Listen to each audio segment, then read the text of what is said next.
Hey yo, this might be one of the craziest cases we've seen in a minute, because this isn't just about a shooting. This is about a rapper who allegedly turned a real situation, put that bell on Lil Ron till his fluid's gone, into internet content, went viral trolling it, and now the feds are involved. We gotta talk about AllStar Jr., because what started as a viral moment might have just turned into a federal nightmare. So according to various local news reports out of Houston, AllStar Jr., a rapper out of Michigan, is now facing federal charges in connection to a shooting that happened at a restaurant in the Upper Kirby area. Now, from what's being reported, this wasn't no random situation. Authorities are saying he's tied to a shooting incident that left someone injured.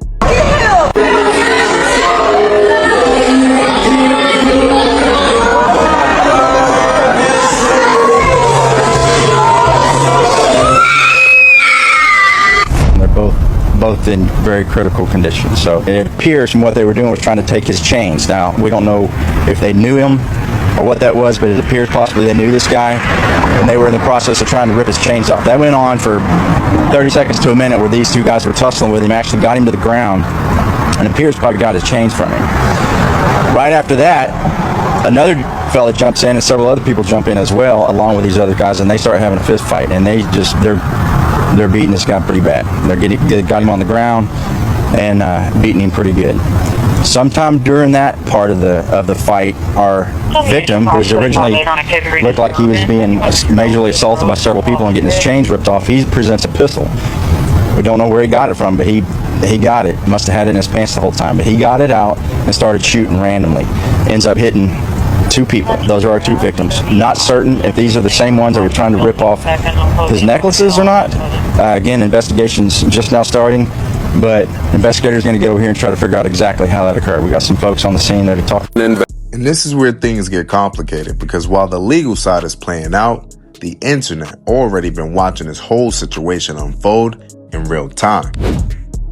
Now here's where it gets wild, because instead of staying low, instead of letting the whole situation cool down, AllStar Jr. allegedly leaned into it.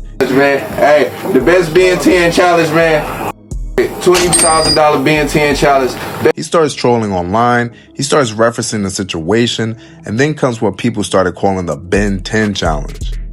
You got videos circulating, you got people recreating it, and you got folks turning a serious situation into a viral trend.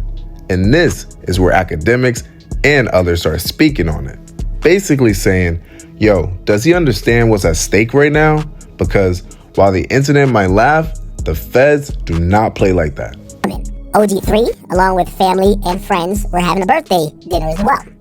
Apparently, J Prince Jr., who showed up pretty late, had a prior issue with AllStar JR, and they locked eyes instantly. Now, by the way, I'm also going to ad-lib a lot of things I've just heard from both sides. I'll tell you where I heard it from. Based on, I think they may have had some words. You had the 4K trade dudes, they start hopping, dude. They start jumping him, okay? They wanted to confiscate the chain. Apparently, they did confiscate the chain, but they kept trying to, impose a beating on this guy. And some way, somehow, a weapon fell on the ground.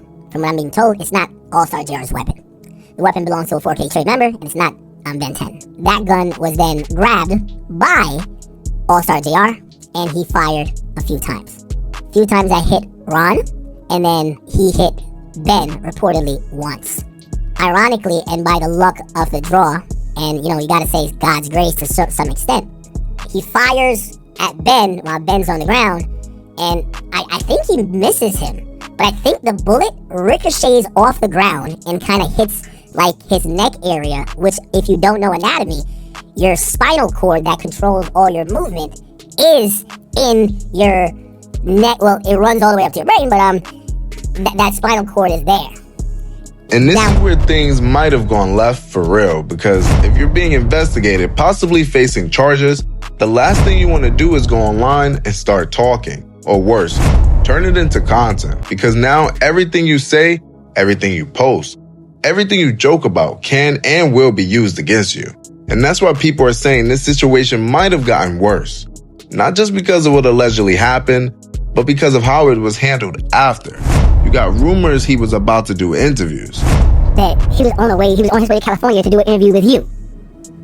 Well, he was on his way to do an interview with Vlad TV, and not in California, in Detroit. So we had The last couple days, we had talked to AllStar J. I think you were involved in the process. I was. In terms of booking him to do an interview to talk about the whole situation.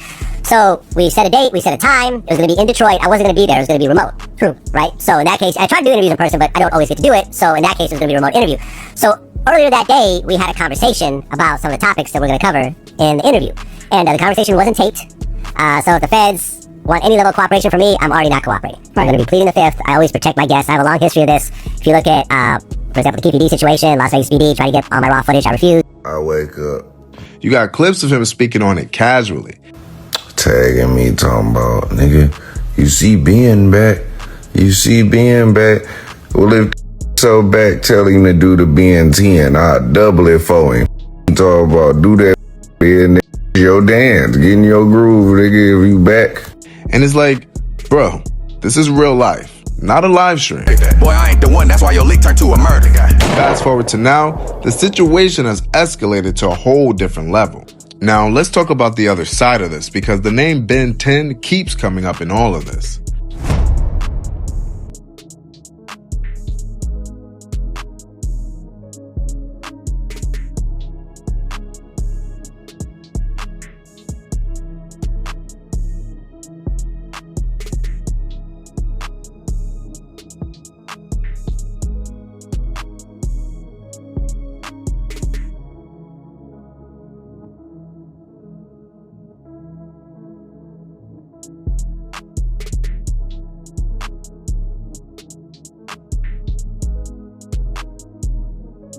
There's been claims floating around, including from AllStar Jr. himself, suggesting that during the incident, items like jewelry may have been taken, and that the situation could have involved some kind of altercation or robbery.